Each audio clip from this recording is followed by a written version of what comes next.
Olá, o meu nome é Pedro Brito, sou Associate Dean na Nova SBE e diretor da iniciativa Voice Leadership. Esta iniciativa pretende apoiar pequenas e médias empresas a tornarem-se mais competitivas através da aquisição de conhecimento e promovendo também o acesso a uma rede de contactos relevantes para apoiar o seu crescimento. Para além do programa formativo presencial, a iniciativa conta também com conteúdos complementares que pretendem explorar temas mais específicos de interesse para a sua empresa, para todas as PMEs. Hoje temos connosco a Margarida Calisto, uma de formação jurídica, que tem uma vasta experiência na área de consultoria de recursos humanos, de gestão de pessoas e também na área laboral, e é essa a abordagem que hoje nós vamos capitalizar ao máximo. Margarida, muito obrigado pela sua presença e obrigado por ter concordado participar neste podcast do Voice Leadership. Olá Pedro, obrigado pela oportunidade. Acho que esta iniciativa é de facto muito importante e será realmente muito interessante ver os resultados e tenho a certeza que vai ter um impacto prático muito, muito grande e, portanto, aqui estamos para tentar ajudar a dar aqui algumas perspectivas. Isso, então vamos pegar numa perspectiva mais concreta. Dentro do tema da gestão de pessoas, o tema de gestão de pessoas na perspectiva laboral, não é, do direito de trabalho, é sempre um tema relativamente complexo para todas as empresas, de grande, média, pequena, micro dimensão. E nós gostaríamos hoje de explorar essa dimensão, como especialista nesta área, começando se calhar por perguntar sobre um desafio que tem surgido ao longo do tempo e sobretudo nos últimos anos, relacionado com a conciliação da vida pessoal e profissional, sobretudo depois do Covid, os temas das flexibilidades, o trabalho remoto. Imagino que exista muitos desafios associados a essa matéria, mas também algumas regras que devemos saber cumprir, não é? É verdade. Esse é um tema, é muito curioso porque a flexibilidade entre o trabalho e a vida privada é algo que sempre teve que acontecer, não é? Mas realmente passou para uma outra etapa e para uma outra visibilidade com a questão do Covid e a questão das pessoas terem que dar algum outro apoio diferente à sua vida familiar e, ao mesmo tempo, não poderem deixar de trabalhar e confrontarem os seus empregadores com uma necessidade, uma flexibilidade que, de uma maneira geral, as empresas não estão muito habituadas, especialmente as empresas mais pequenas, com menos recursos, aonde, de facto, menos recursos, menos flexibilidade, mais necessidade de processos mais standardizados ou de aspectos mais, enfim, com menos margens. E realmente a questão do trabalho remoto é uma questão que não é só nas grandes cidades que se coloca, não é só em Lisboa e Porto em que as pessoas pensam nestes assuntos. Em qualquer sítio que as pessoas perceberam que, obviamente, estamos sempre a falar de atividades que é possível fazer à distância, não é? Nós estamos a falar de alguém que trabalha na agricultura, numa vacaria, se calhar tem pouca possibilidade de fazer um trabalho à distância. Tem que ir lá, não tem hipótese nenhuma. Tem que lá ir. Mas se calhar há dias em que até tem um trabalho que lhe dão para fazer, porque hoje em dia esses trabalhos também não são só o trabalho físico e o trabalho, há formação para fazer, por exemplo. E esta formação, muitas vezes, pode ser feita à distância, obviamente com apoio, obviamente cautelando que há determinados pressupostos que estão cumpridos, mas as pessoas começam a interrogar-se, mas porquê é que eu não posso fazer isto em casa? Porquê é que eu tenho que vir Sobretudo quando os meus colegas têm outras funções, podem fazer. Há um bocadinho o problema da justiça também dentro da própria organização. Essa equidade, não é? Que é preciso encontrar e que é preciso perceber que só porque eu sou contabilista e posso estar em casa a fazer o meu trabalho, eu tenho que ir todos os dias, faça sol, faça chuva, tenha um carro para ir para a oficina, vamos pôr as crianças de lado, que é sempre a primeira coisa que vem à cabeça das pessoas, mas há outras coisas muito mais simples. Eu tenho que ir pôr um carro à oficina e não consigo chegar àquela hora e depois tenho que o ir buscar e, portanto, era muito mais rentável eu poder fazer isto a partir de casa. O que acontece é que muitas vezes os empregadores são confrontados com estes temas já numa situação de um pouco de tensão. Eu tenho o direito de fazer. Porquê? Porque eu tenho uma criança pequena e, portanto, a lei diz, eu fui-me informar e a lei diz que eu tenho direito a fazer. É verdade, mas os direitos não são absolutos. assim como os deveres também não são absolutos. E, portanto, o que é preciso aqui encontrar é um caminho para compatibilizar estas coisas. Sim, senhora, dar o direito ao trabalhador que tem esse direito tem uma criança até 3 anos, sim, pode trabalhar remotamente, mas não quer dizer que tenha que trabalhar 100% remotamente, não quer dizer que agora o empresário tenha que dizer, então, mas eu agora contratei uma pessoa e agora ela não vem cá, agora ela porque tem uma criança, agora fica em casa a trabalhar. Não.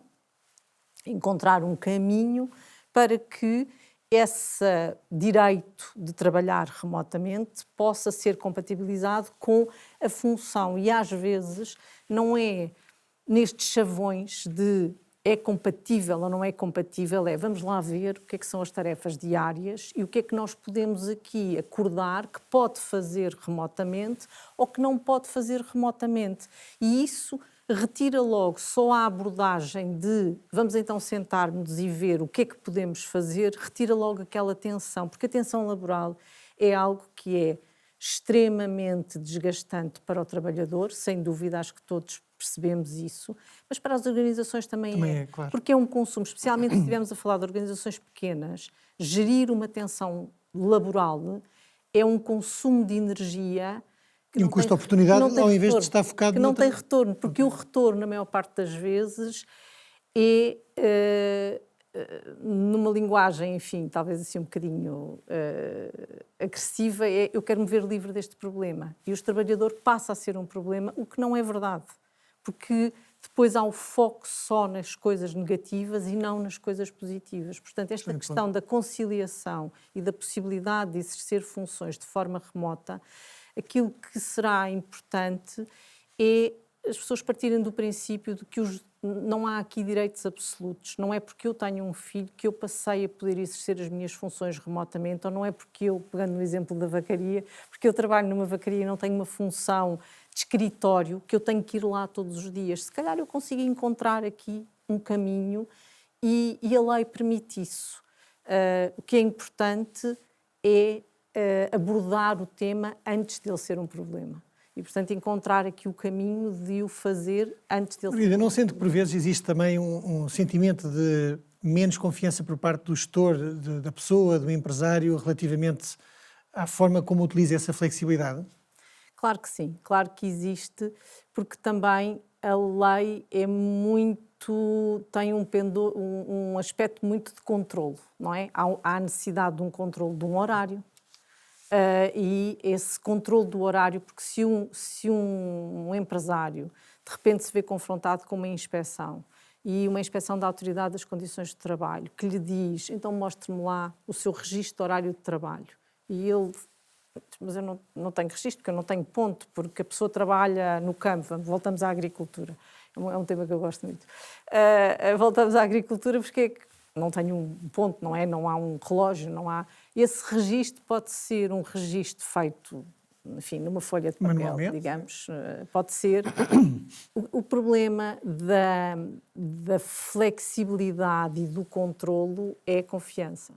É realmente os empresários terem a confiança nos seus trabalhadores de que realmente eles estão a fazer aquilo para o que foram contratados e que esta flexibilidade não vai pôr em causa essa confiança. E isso não acontece sempre. Também temos que ser, enfim, honestos no sentido de entender que esta flexibilidade também é uma forma de encobrir alguns abusos que acontecem, sem dúvida nenhuma. E esses abusos, isto é como em tudo na vida, não é? Um faz uma coisa de uma forma errada e depois há 100 que pagam por aquele que fez uma coisa de uma forma menos correta. Mas a flexibilidade é muito relativa na lei. Eu devo dizer que é uma das coisas que eu acho que é muito difícil para um empresário gerir, porque houve uma altura em que havia a possibilidade, há um conceito, enfim, que não sei se é demasiado técnico, ou se era o banco de horas, que era as pessoas poderem, no fundo, conciliar trabalho mais horas agora, trabalho menos horas ali. E este mecanismo deixou de ser possível de acordar diretamente entre um empregador e um trabalhador. Há todo um processo e um mecanismo que é preciso, enfim, haver uma votação, haver uma escolha, isto numa empresa relativamente pequena. É impensável. É impensável. E então acaba por ser difícil de encontrar um caminho, sendo que há caminhos. As empresas, por exemplo, há empresas que têm horários, um período de horário entre as 7 da manhã, vamos pôr, e as 7 da tarde, em que é obrigatório estar-se a trabalhar num período das 9 às 5, por exemplo. As pontas são flexíveis.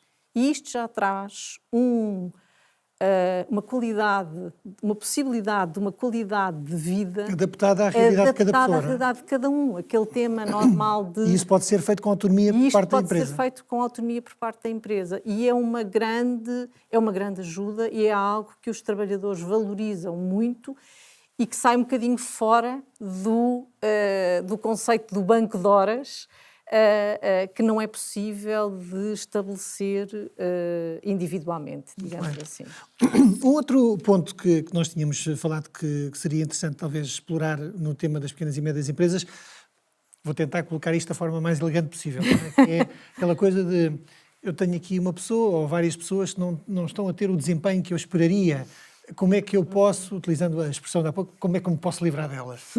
Na verdade, o que o empresário quer é garantir que as pessoas que estão dentro da organização tenham um bom desempenho. Claro. E às vezes, de facto, as coisas não correm tão bem como imaginariam, não é? Seria desejável. Exatamente. Eu acho que aqui é uma coisa com a qual eu me cruzo com alguma frequência, devo dizer, que é, de repente, o empresário toma consciência de que aquela pessoa que contratou, afinal, aquilo que se esperava não é bem aquilo que está a acontecer. Portanto, e isto, o desempenho, eu costumo sempre dizer aqui, enfim, utilizando uma expressão que se calhar é um bocadinho fora, mas o erro de casting é um problema do empresário. Portanto, se eu estou a contratar uma pessoa para uma função e eu não tomei os cuidados suficientes para perceber se de facto aquela pessoa tem as competências necessárias para fazer a função, enfim, tenho que viver com isso e tenho que arranjar uma solução para ultrapassar essa questão. Mas às vezes há situações em que eu contrato as pessoas e aquela pessoa tem as competências, tem o perfil, mas depois, por razões, enfim, inúmeras, a coisa não corre como esperado. E aqui também a nossa legislação, enfim, todos nós sabemos e todos nós temos um bocadinho esta ideia que é pouco flexível, é muito rígida e, portanto, é difícil acomodar. Às vezes dá um bocado a sensação que quem fez a lei está lá sentado num mundo paralelo e não tem muito bem noção a percepção. Nunca visitou uma vacaria, por exemplo, mas portanto, não viu qual é que é a realidade daquele dia-a-dia. Nesta questão de o empresário, enfim, conseguir ultrapassar as dificuldades de uma menor competência, vamos pôr assim, ou de um menor desempenho, a primeira coisa é socorrer-se da formação. Isso, sem dúvida, que é um tema que porque é muito difícil nós dizermos como é que alguém, o Pedro é o empresário, eu sou o trabalhador, e vai dizer, olha, o seu desempenho não é bom. Mas não é bom porquê? Onde é que está a medida que diz que o meu desempenho não é bom? Portanto, é importante termos aqui medidas, critérios, é uma coisa que a lei exige que haja um critério definido para a avaliação do desempenho, é uma coisa que as empresas mais pequenas não têm. Portanto, não é preciso ir criar coisas muito complexas e é ter um mapazinho de o que é uma função, o que é que se espera, o que é que são as tarefas mais ou menos diárias e o que é suposto as pessoas conseguirem alcançar, para podermos demonstrar que há alguma coisa ali que não está bem.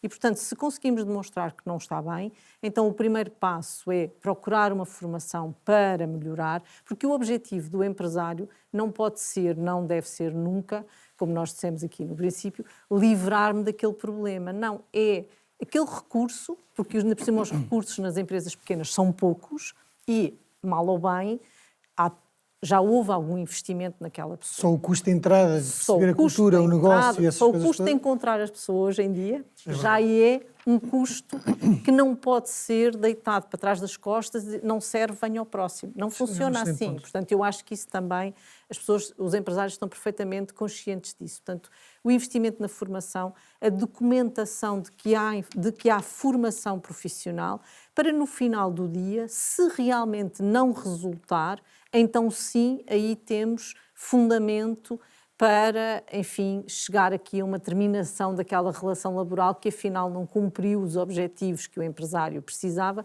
e também ter presente que se não cumpre para um lado, a maior parte das vezes também não cumpre para o outro. Claro. Hoje em dia já não temos aquelas gerações que estão...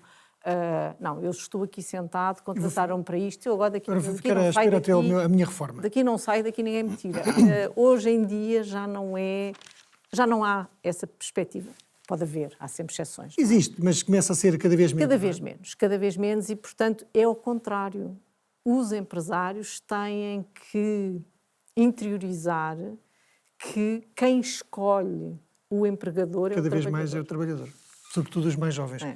Margarida, em jeito de conclusão, agradecendo desde já a sua presença, fiz aqui um breve resumo. Falámos sobre o tema da conciliação do trabalho e vida pessoal, a importância de flexibilidade, sim, mas também perceber que é possível criar esses mecanismos de flexibilidade. Existem mecanismos que eventualmente podem apoiar o empresário a tornar a relação com o trabalhador menos tensa e encontrar também alguma equidade, mesmo em atividades, o exemplo da vacaria, mesmo em atividades que numa primeira instância possam parecer que são impossíveis de ter essa flexibilidade, esse trabalho remoto.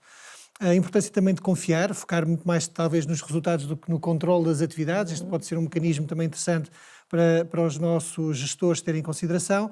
No que diz respeito aos desempenhos mais fracos, eu acho que a sua primeira intervenção diz tudo, não é? Contratar bem, meio caminho andado para garantir que depois não há um problema de desempenho. E, de facto, eu já trabalhei muito na área de recrutamento na minha vida passada e eu vejo que, por vezes, os gestores apressam o processo de recrutamento pela necessidade premente do seu negócio e é perfeitamente compreensível, mas depois pagam mais tarde uma contratação precipitada.